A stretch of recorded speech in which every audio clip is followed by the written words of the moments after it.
an hour. Easily. Some words may be a little bit difficult to grasp because he does involve it by calling a certain attribute loss. For loss is imagination. That divine being that remains faithful to vision in the time of trouble. If you turn it back, it's the sun. It really is the soul or the animating principle of everything in this world. And so when you see through his eyes, you'll have the experience. I have met Flea. We are separated in time, but we are two figures closely woven in this tapestry of life. I met him just about a year ago, and he showed me exactly how to fall in order to see what he described so beautifully in Jerusalem. I stood perfectly still. He said, let yourself go, backwards. And so I threw myself backwards like a back down. And I came whirling through interstellar space, as though I were a meteor. And when the motion was arrested, and I stood still, here I'm looking at the most wonderful being. And he seemed, as I looked at him, one being. As I came close, multitudes of nations are in that being. All races, all nations. As I look closer, their heart is like glowing ruby. But it too is made up of numberless races and nations. I look still closer, and the whole body, containing all races, I'm looking at myself. Here the face is my face, and yet in that one being, all the races, all the nations are contained. I'm looking right into my own face, and my heart is glowing like ruby, but it contains all men, all women. All these bodies are in it. And it was Blake who showed me how to fall backwards in order to see the vision. And so I tumbled backwards, just like some meteor whirling itself through space. And when arrested, that's what I saw. So although we are parted in time, he died in 1827, and I was born in 1905, so our paths never met on earth, but in the spirit they certainly meet. And so his visions are my visions. When he said eternity exists, and all things in eternity, independent of creation, which was an act of mercy. I'll tell you exactly what he means. One day I stepped in spirit, into a room, and here, dining, family of 4. 2 boys in their 20s, early 20s, and father and mother. And coming through the door is the lady bearing food to the table. Through the huge big glass window, I could see birds in flight. I could see the ripple of the grass as the wind blew it. I could see leaves falling. Other diners didn't attract me, but they were diners, but they didn't attract me. The waitress attracted me, and this table of 4, that attracted me, and the other things that I've just mentioned. And at that moment, while I'm looking at the 4 of them, something in the depths of my soul knew that if I could arrest in me an activity that I felt, everything would freeze. I no sooner knew it than I tried it. And I felt something gel in my head. At that moment that it gelled and froze in me, everything there froze. And the waitress walking, walked not. And the diners dining, dined not. I can see the face now of the young lad. He has a spoon in his hand, he was drinking soup. And he came this far with his mouth expecting it, and he couldn't move it. And the waitress could not walk. And the bird in flight was arrested, and it couldn't fall. And the leaves falling couldn't fall. And suddenly I'm looking at a world that is dead. Everything is dead. And where was the life of it? In me. Now a bird in flight, if arrested, should fall to the ground if the law that we speak of gravity, is in operation. But the bird didn't fall. And the leaves, all right, unless some other pressure equal to it, kept it alive or kept it afloat. But not the bird. The waitress, yes, if she is arrested, she doesn't have to fall. But she was frozen, as though she were made of clay. They could have been made of clay. And then I released the activity that I had arrested. As I did so, each continued in their course. And the waitress walked, and he completed the action of drinking his soup. And the bird, which was perfectly still, continued the action of flight. And the leaves continued to fall. And once more, all became animated. That's what he meant. Eternity exists. And all things in eternity independent of creation, which was an act of mercy. And so we are inserted into this dead body, this eternal death. And then we animate it. And eventually we will come out of it with life in ourselves. Or we are told, as the Father has life in himself, So he has granted the Son also to have life in himself. And the purpose of it all is to simply awaken sons who have life in themselves, and not simply animated parts of the structure of the universe. One day, a lady asked me concerning animals. Well, I didn't know the answer. She said, Neville, what is the future evolution of the animal world? I am very fond of animals, and I hate to see them destroyed. So what is the future evolution of the animal? Well, I didn't know the answer. I could have given her some theory, but I could not speak then from experience. 2 nights later, I find myself at the top of a ladder. And looking down, here is the jungle. Wild beast, I mean really wild. Tiger, lion, panther, everything that is really what you would call the wild beast of the jungle. And they're in an angry mood. The whole thing is moving. Strong, strapping beast. I am alone at the top of a ladder. At the moment, I'm a little bit apprehensive and a little concerned for my own safety. And as I was concerned and apprehensive, they became all the more angry. Then in the depths of my soul, again I knew, as though something whispered, but no one whispered, I knew that they were only externalized emotions of myself. That they simply bore witness of my own emotions. When I lost all fear, they became docile, like house cats. Then I went further. As I would now repeat it, I will arrest within me the activity that makes them alive. And once more, I arrested it. And in my headed jet, I went down that entire ladder. They were made of clay. When I say clay, they were solid, just as though I walked into a museum and saw these things carved beautifully by some great sculptor. That's what they were, all dead. And then I went back up the ladder, released this activity, and once more they came into animation, and they moved, like living beasts of the jungle. So I know from experience today, the whole vast world, as Blake said, all that you behold, though it appears without, it is within, in your imagination, of which this world of mortality is but a shadow. And I know it. I've experienced it. So I tell you, if you haven't experienced it, you're going to. Well, that's the purpose of being here. And you will find the whole thing is within you. It's not up there at all. And me, if you would like me to be improved beyond what I seem to be in your eyes now, and in your own mind's eye, make me all the greater, if that's what you want for me. If you want me to come back next year bringing something far deeper than this year, see me in that light. Don't do it with my consent, do it without my consent, if that's your desire for me. If my desire for you, knowing that you may be limited, is to see you free of this limitation, without your knowledge, without your consent, I should, knowing the difference between you and states, I should create the state I want to see you express in this world, and put you in that state. So were I now to see you, as you would like to see yourself, and I remain faithful to that vision of you, come back next year to encounter you in that state, or you will write me, or others would write me to tell me of a transformed being that you seem to be. It works that way. Always bear in mind the distinction between you, the immortal you, and the state you occupy. Because you know you could easily fall into the state through an argument, through a headline in the paper. You can fall into it in some other way and think you are it, and you aren't it at all.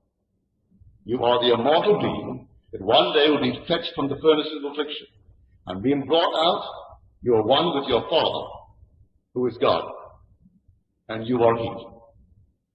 So Blake, to me, is a spiritual giant, one of the truly awakened gods.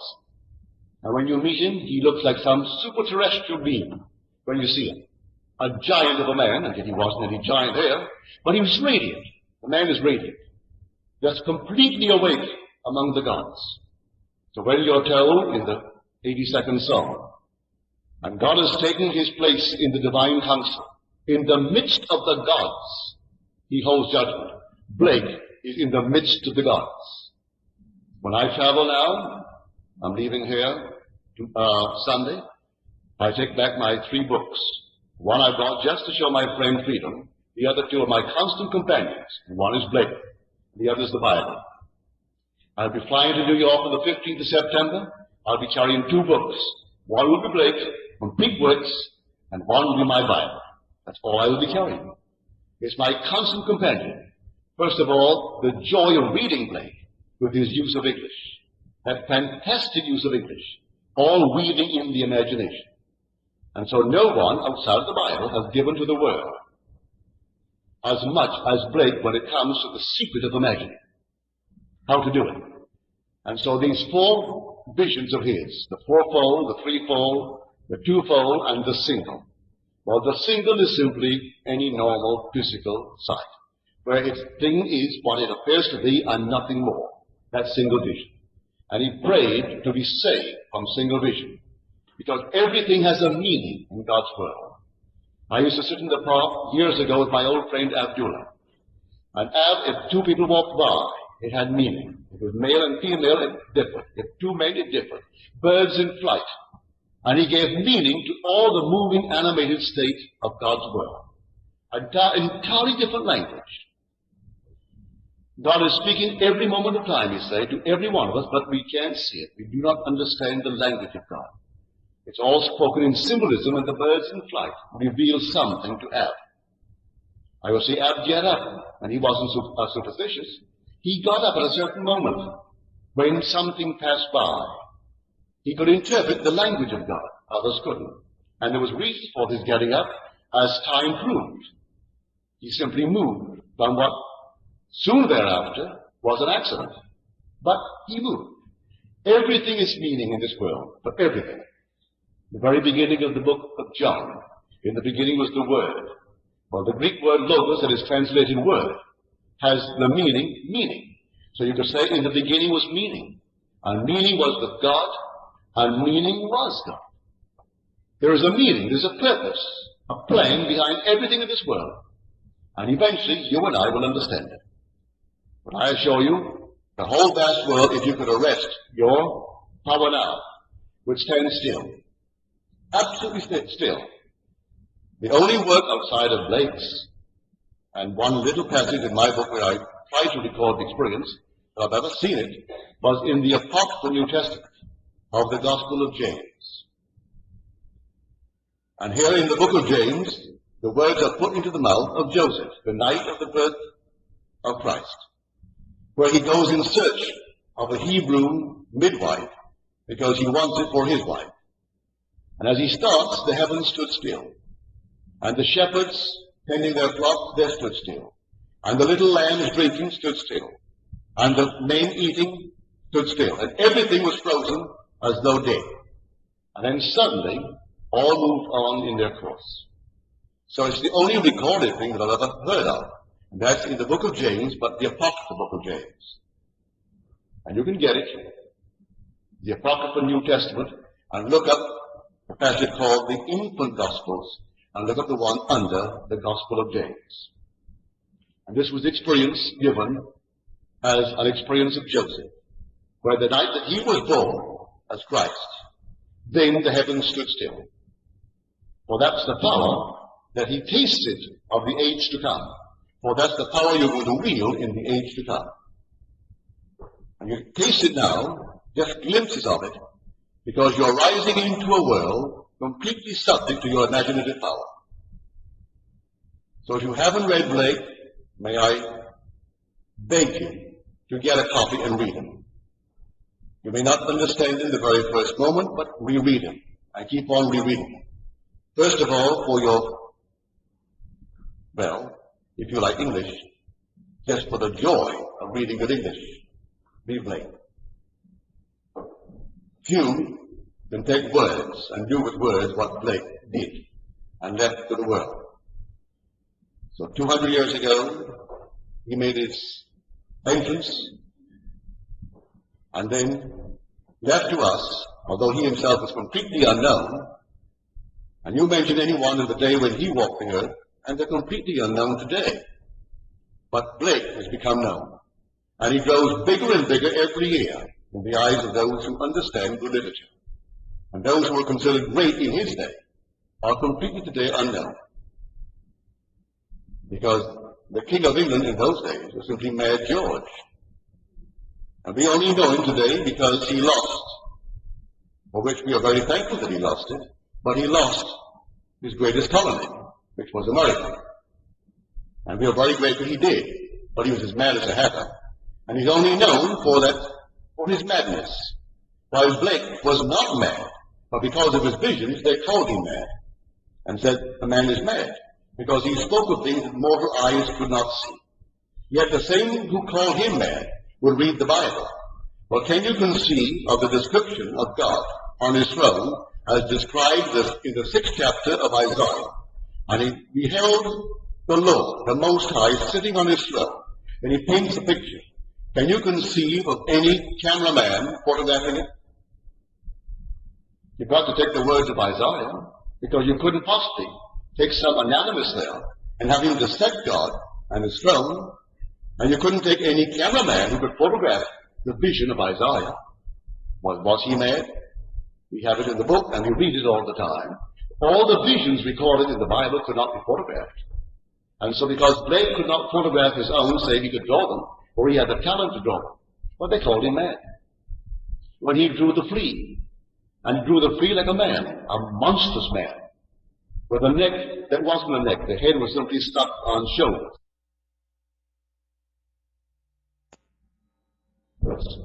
But he was trying to put over a marvelous lesson. To him, a flea is a blood-sucking insect. Well, any man who takes the lifeblood of another, who works it for less than a man really should be paid, he's taking his blood. He doesn't get on a man and actually suck blood.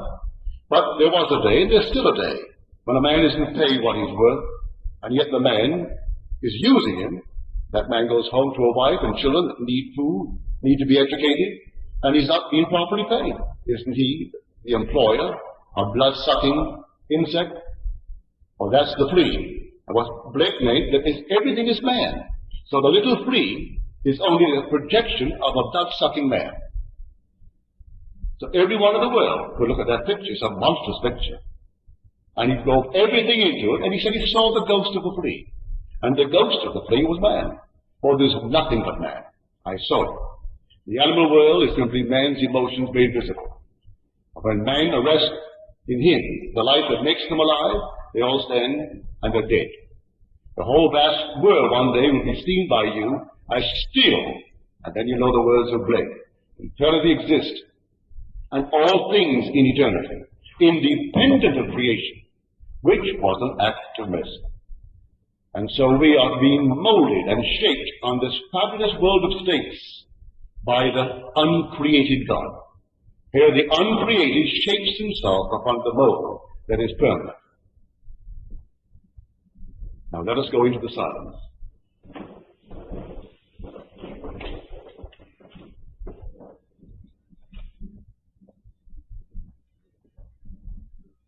Good. Now, are there any questions, please?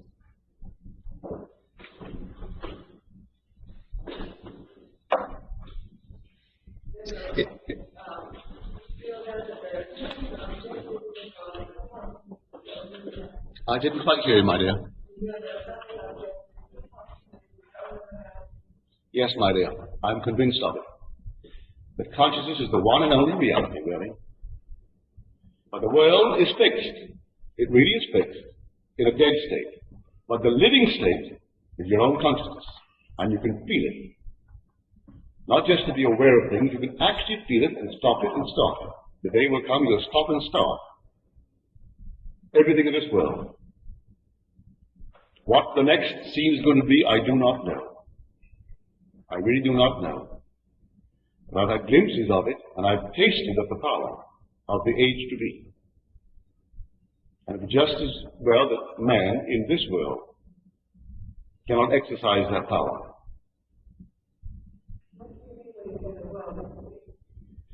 Well, I saw people dining, and they seemed to be completely independent of my perception of them. They seemed to have freedom of choice in either drinking the soup or not drinking it. The waiter, or that is the waitress, coming through the door, when I first came into the room, well, reason told me everything I saw was actually independent of my perception of it. But then I knew differently 1 second later. I knew that they had no life in themselves, that the life was in me. So I arrested that life in me, and they were dead. And this action would have been there forever if I had not released that life in me. I came upon a scene that was animated and seemingly independent of my perception of it. But it wasn't, because I discovered 1 second later that I could arrest an activity in me and it would freeze, and it did. And the bird, as I said, the bird in flight, should a bird in flight, if arrested, the motion arrested, should it not fall? If the law of gravity is true? But it didn't. I could have held it there indefinitely, because the motion was really in me. Now one night the voice said to me, at the time I could not understand it, but the voice has never lied to me. So in the depth of my soul, a voice is speaking. You do not move in waking any more than you move on your bed in sleep. It is all a movement in mind. Well, the movement in mind, I knew that I came to bed that night from the living room. I knew the next morning I could get out of that bed and go to the living room. I will leave the house that day and go elsewhere.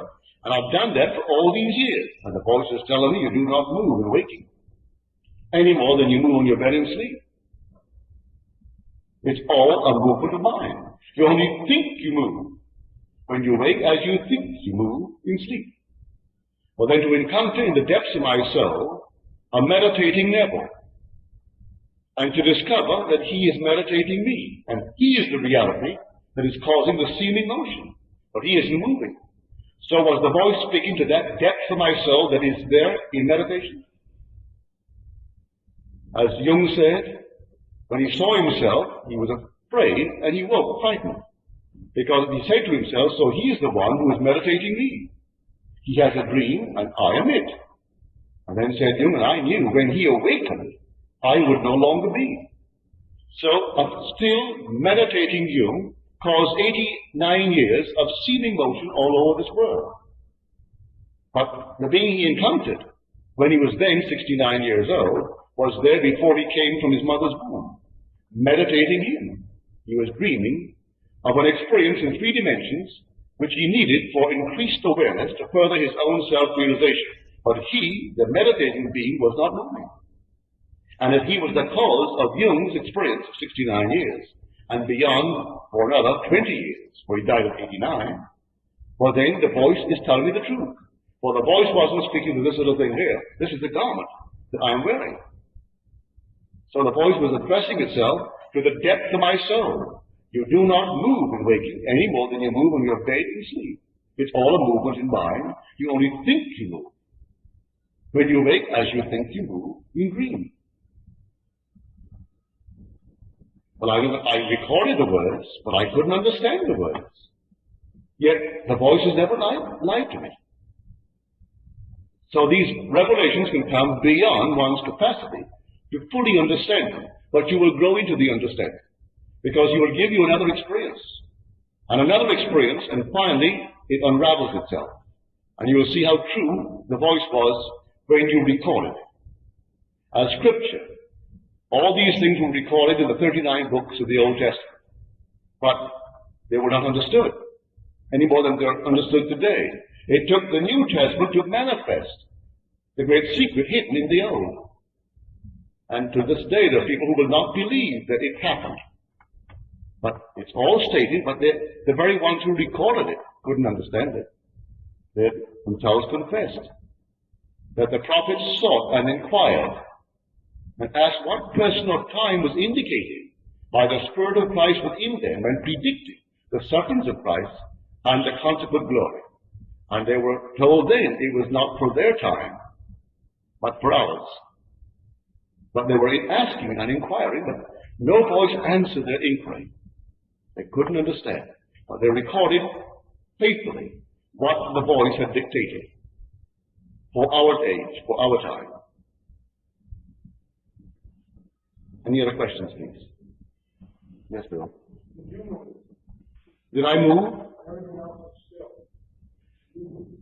In the depth of my soul, that being is still unmoved.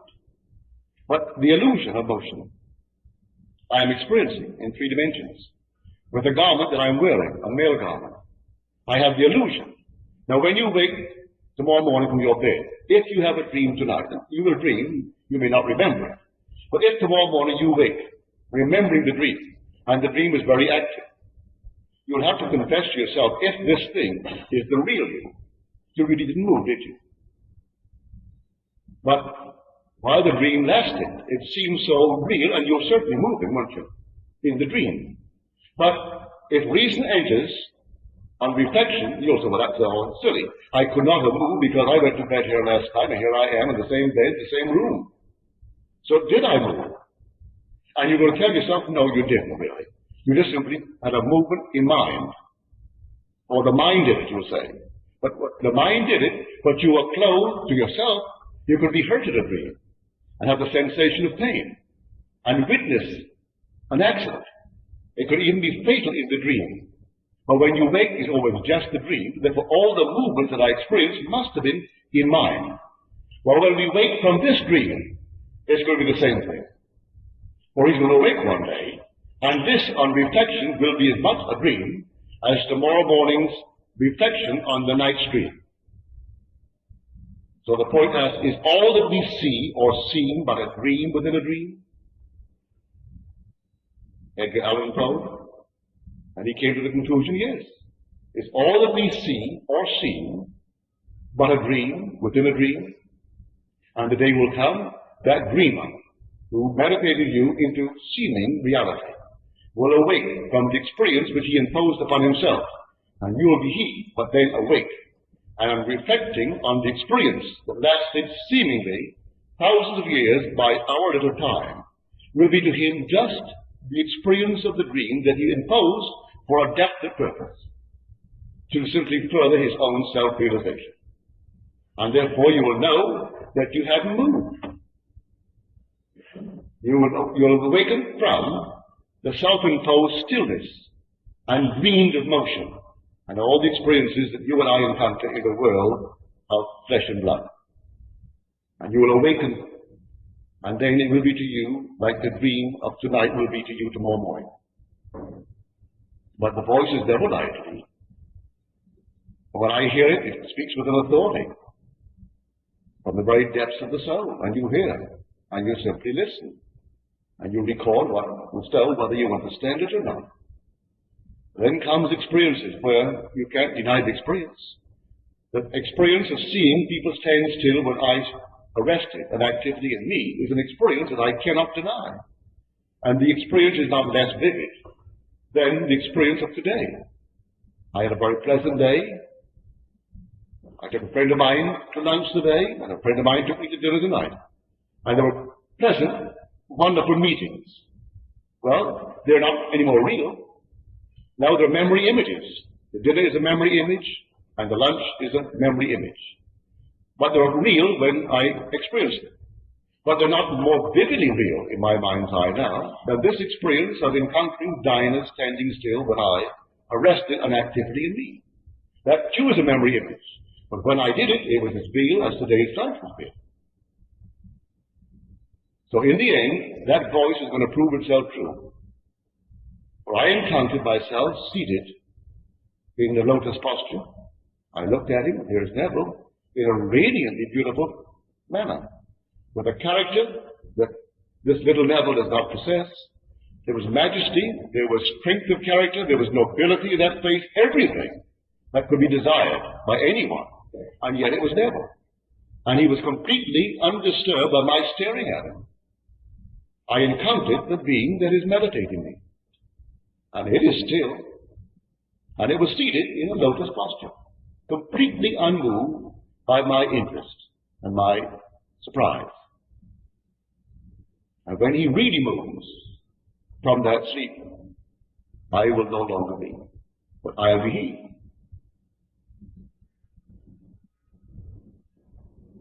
Well, we're here on Sunday morning, and that will be our last for a year, but let me repeat, it's not the last of the message, for Freedom Barry is in our midst, and I think you all know it. So again, let me ask you to please take one of his cards and read it.